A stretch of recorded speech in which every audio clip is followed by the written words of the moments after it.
Thank you for joining me for this month's episode of Veterans Voices. This month we have United States Air Force veteran Steve Cannon as our guest, and we'll be speaking with the Warrior Within founder and director Lauren Turner.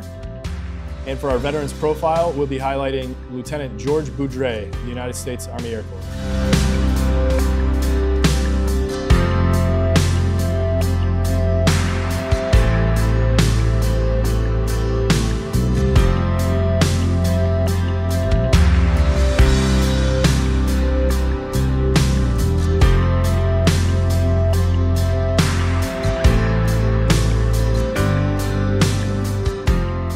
Thank you again for joining us, and I'd like to welcome Steve Cannon. How you doing, Steve? Hi, Matt. All right, and so would you like to tell us a little bit about yourself, where you were born and raised? Born and raised in Chicago, Okay. Chicago, Illinois. All right, and you volunteered for service in the United States Air Force. Why did you choose the Air Force? At the time, it was like airplanes, All right. even though I ended up never flying that way. But yes, I just thought Air Force was the way to go. All right. And you enlisted while you were still living in Chicago? Yes. Okay. A couple years after high school. Okay. And where did you go to basic training or any other specialized training? Went down to Lackland Air Force Base in Texas, and also did the technical school there. And we also had Air Base Defense because I ended up going as a security policeman. Okay. And so you received some specialized training, obviously, in your job as a policeman? Right. Okay. And what units were you assigned to, and how long were you with those different groups? Well, we don't use the term units for the Air Force part, but I was stationed, original first duty station was at Pease Air Force Base, which was up in New Hampshire, in Portsmouth. And then I was there 15 months, and then I got transferred overseas to Germany for 3 years at Spangalum Air Force Base. And then I took an additional station or additional extension to my tour to go back stateside, and then I ended up in California at Castle Air Force Base. Okay. And what was your rank while you were in the Air Force? Well, I eventually ended up as sergeant. Okay. And then you said you were in New Hampshire and then Germany and California. Do you have any experiences you'd like to share about your time overseas or here in the States?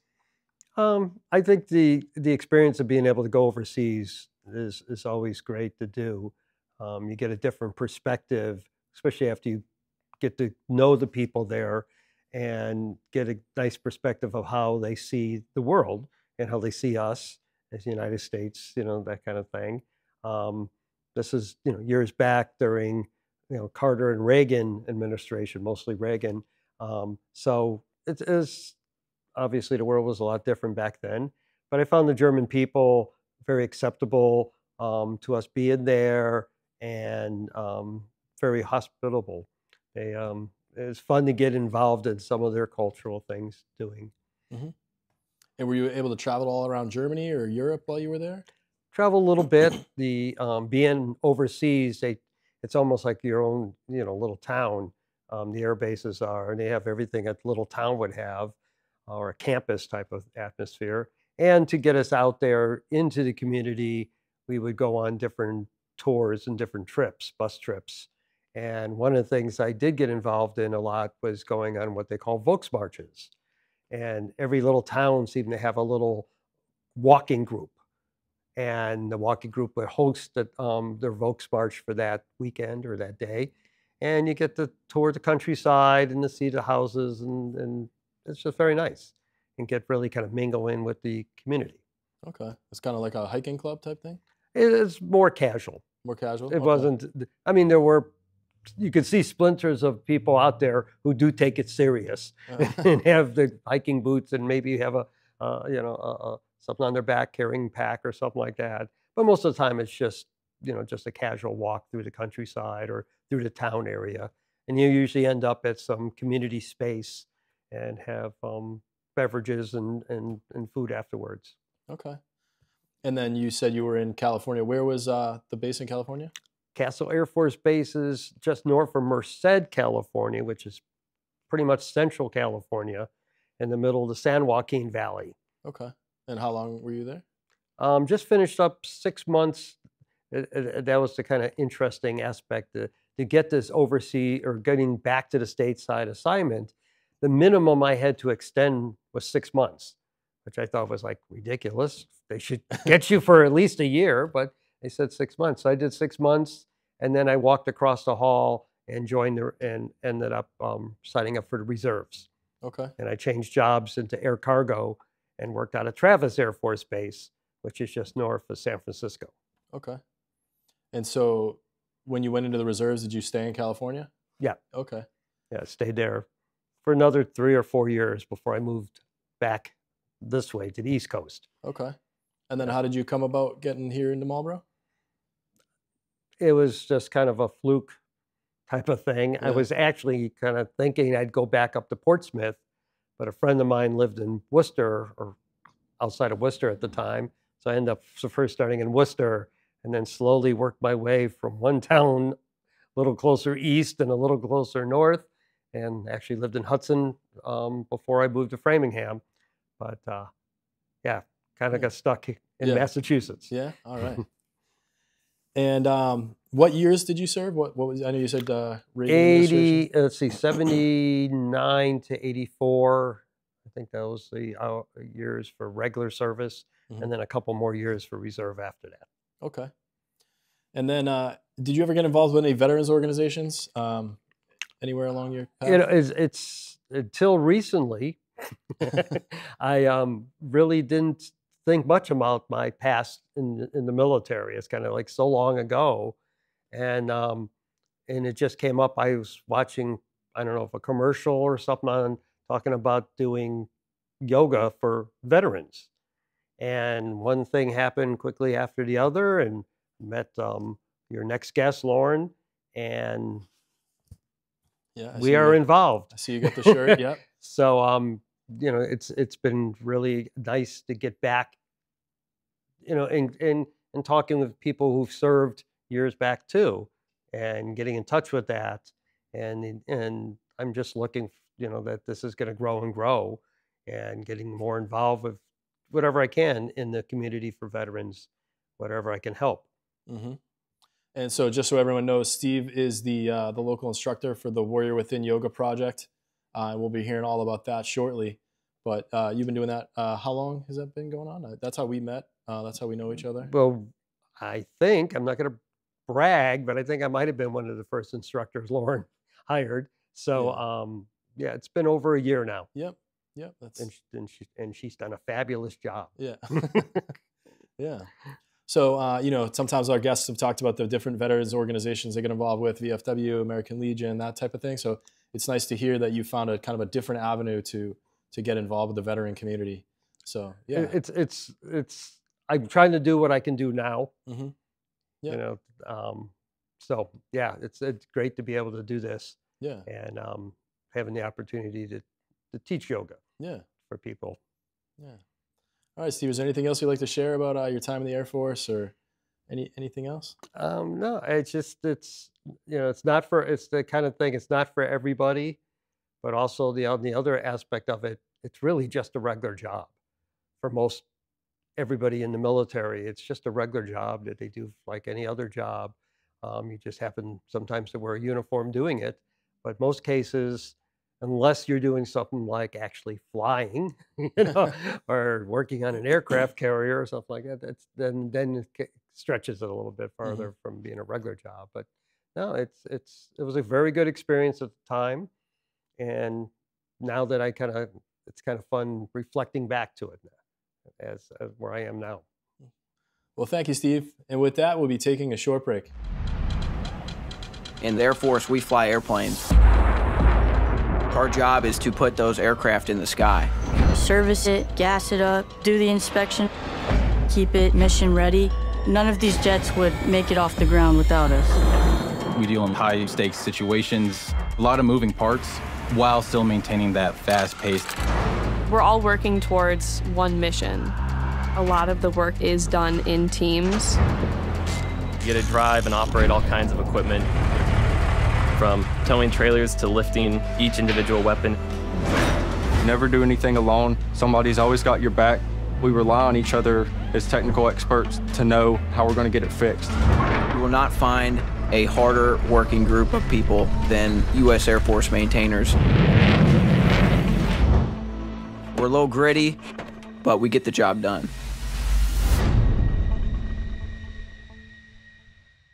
Welcome back, and thanks for joining us.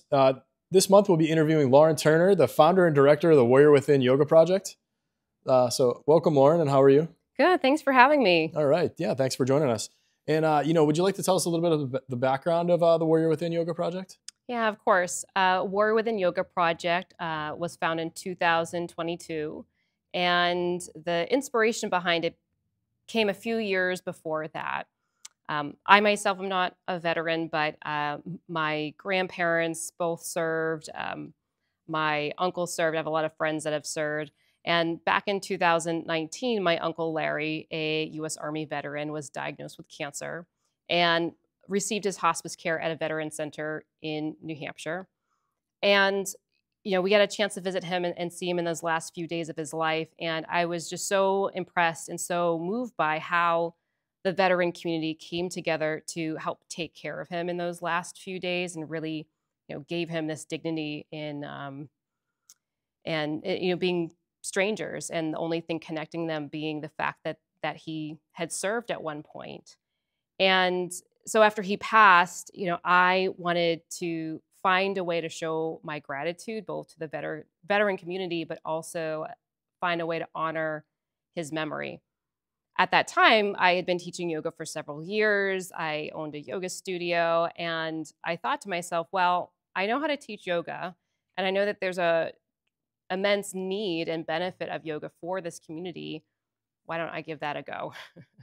And what started out as a little passion project on the side, quickly I began to realize that I needed a lot more support to make the impact that I wanted to make. And so in 2022, we started this nonprofit. Okay. Yeah.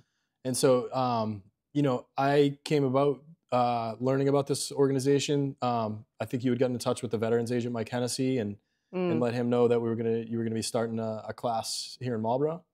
Yeah. So let's see. Early 2023, we had the chance to begin to expand our work from the one class I was teaching in Natick to some more communities. Steve, who you just talked to, must have been at least one of the two first instructors that I hired that I came across. And it was so funny because, veteran yoga isn't this huge thing. It was really hard for me to even find opportunities to teach, which is one of the reasons I started the organization, and just happened across Steve, who not only was a yoga teacher, but had served. So it seemed like a perfect fit. And since then, we've begun to grow.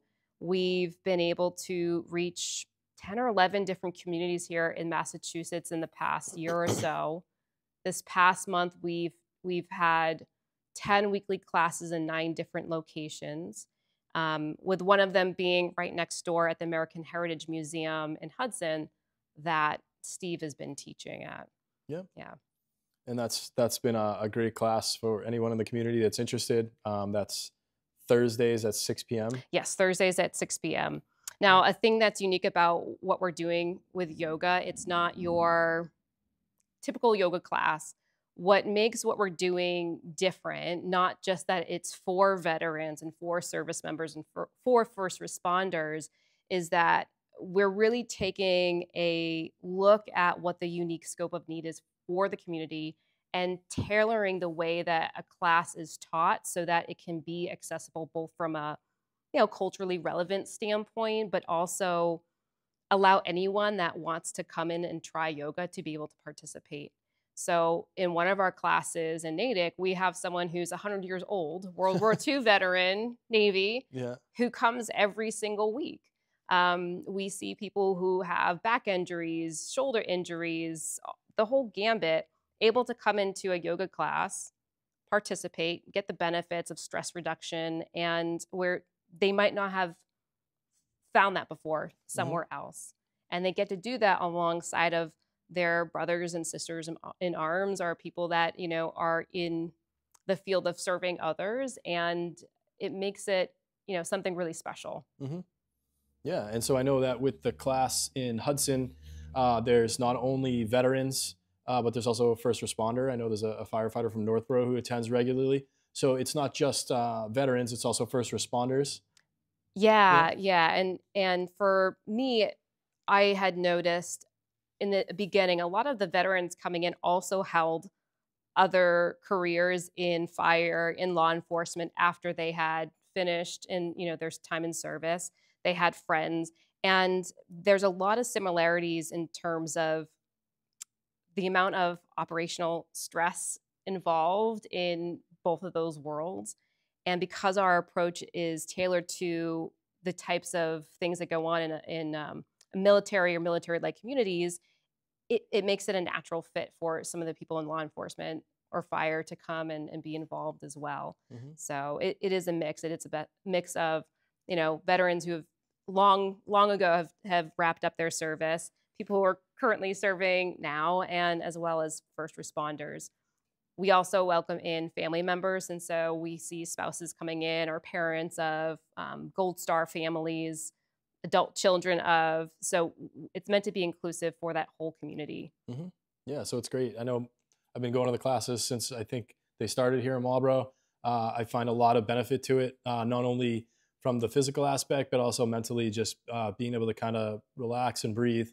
I keep hearing Steve in the back of my head, let it all out. So, you know, it's definitely recommended, and it's a great way to just get into yoga a little bit. Like Lauren had said, just coming and seeing what it's about, rather than just jumping into a class, which you may not know all the poses and Right. the flow. You know, I've gone to some yoga classes after having started with Warrior Within, and I felt I was better prepared for that, you know, through that. That's great. Yeah. We keep things to be a little bit more secular than sometimes other yoga classes are, just as a way to, and be that stepping stone into the practice to see what it's about. Because, you know, even keeping it simple, focused on breathing, focused on, you know, mindfulness and attention training, and, you know, some of the more smaller movements to get that range and recover that range of motion, can be really, really effective and highly efficient at reducing levels of stress and allowing participants to learn how to self-regulate. So then after they are out of their yoga class and, I don't know, they're on their drive home and they hit the red light, they now have these tools to go from like a more agitated state to a more relaxed state at a much more easily. Mm-hmm. Yeah, I definitely agree and find the benefits with that. So yeah, there's definitely some truth with that. And would you like to share kind of some of the other locations? I know we have some viewers that might not be just from the Marlboro Hudson area. Of course, yeah. A lot of it is in the Metro West region, but we are up in Devon's at Clear Path for veterans, New England. We have a class in Natick, Holliston at the VFW. We are in Franklin at the Franklin Senior Center. We have a class right now in Milford, Bridgewater. There's one wrapping up in Medford, Hudson, of course, and Sharon with 22 Mohawks. And, you know, in the next year, we're going to continue to work to connect with communities that are interested in this and do what we can to reach them. Those connections are just so important to keep on building the bridges between the yoga world and the veteran community. Yeah. And so some of the other things that happen too are some fundraisers to help with the organization. So would you like to talk about those? Yeah, we want the community to feel like they have an involvement too. So even though most of our weekly programs are designated and free to the veteran and first responder community, we do try to have monthly classes at different locations that the public are welcome to. It's a paid class, but their proceeds then go to support the longevity and the sustainability of the programs that we are running. So we've been partnering since the very beginning with Medusa Brewing Company in Hudson, and they have done such a terrific job of providing us the space, helping us to advertise these classes. And, you know, really without them, I don't know if we would have had been able to start what we started a year and a half ago in Marlboro, and we're continuing to work with them. So this week, towards the end of March, we have a class there, and then April 27th, we'll have a class there as well at 10:30. And we try to do them once a month, and as long as people keep showing up, we're going to keep running with it. Yeah, I've attended a few of those as well, and they're great. It's interesting doing yoga in the middle of the tap room. Yeah. It's an interesting experience, but it also includes a beverage after, so you get to meet some of the people you're doing yoga with. Yeah, and it's a great way to bridge those gaps. We survey people coming in, or we do ask, what's their affiliation to the veteran and first responder community, and about 30%, I think even more at times, are somehow affiliated either as veterans or as first responders or family members. So it's a great way to bridge the gap between the people who serve and the communities that they're serving. Mm-hmm. And then I know we'll have some of the website information up on the screen here for folks, but would you like to just highlight some of your social media? Yes, website? We're on Facebook. You can find us, Warrior Within Yoga Project. We're on Instagram as well. Same thing, handle is Warrior Within Yoga Project. And our website is www.warriorwithinyoga.org. Okay, great, yeah. So if anyone's interested in coming to the class tomorrow night at the American Heritage Museum, do some yoga above tanks. It's you can sign up on there. And again, that's 6 p.m. on Thursday nights in Hudson, the American Heritage Museum. Well, Lauren, I just want to say thank you very much. I know for me personally, the yoga has been very good for many reasons. And I'm very grateful that you have taken on this project and seen it grow. Very important. I know some other folks feel the same way, that are pretty religious about coming to at least the events that I've been to. And again, just want to say thank you very much. Thank you. It means a lot to see this actually grow from a tiny seed and reach the folks that we've been trying to reach. And the more people talk about it, the more leaders like yourself talk about it, the more people we will find coming into a class that might really, really, really need it. So I appreciate your advocacy too. Yeah, of course. Yeah. Anything else you'd like to share about the project? No, unless you have any other questions for me. I just want to thank you. I want to thank Steve again for coming along this crazy ride with us and doing what he does. Yeah. Yeah. Yeah. So I think with that, we'll be taking a short break.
Welcome back. And for this month's Veterans Profile, we'll be highlighting George Edward Beaudry. And so for anyone who's been watching the Masters of the Air on Apple TV, George was a B-17 pilot, and we wanted to kind of make that distinction, to the local connection to the Masters of the Air. So George was a second lieutenant in the 339th Bombardment Squadron of the 96th Bombardment Group. He was born the 2nd of June, 1921 here in Marlboro, the second of 5 children born to Alfred and Rose Beaudry. He was a 1939 graduate of Marlboro High School and made his home with his family at 131 Broad Street. George had an interest in flying and attended flight school locally and was known in the local aviation community.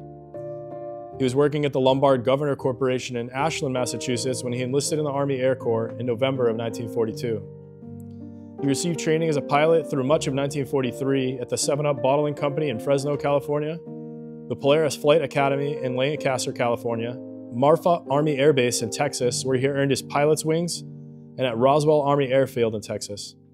He eventually qualified as a pilot on the B-17 Flying Fortress.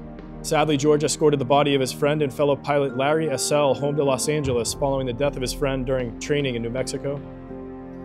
And George was ultimately assigned to the 339th Bombardment Squadron of the 96th Bombardment Group and met his new unit in England in June of 1944. He flew a number of missions over Germany and was awarded an Air Medal.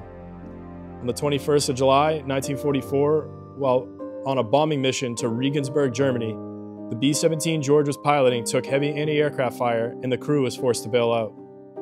George parachuted to safety only to be impaled by a tree branch on his final descent. German authorities buried his body in a local cemetery. He was reinterred at the Saint-Avold Cemetery in Lorraine, France, Block A, Row 13, Grave 45. Beaudry Street in Marlborough is named in his honor.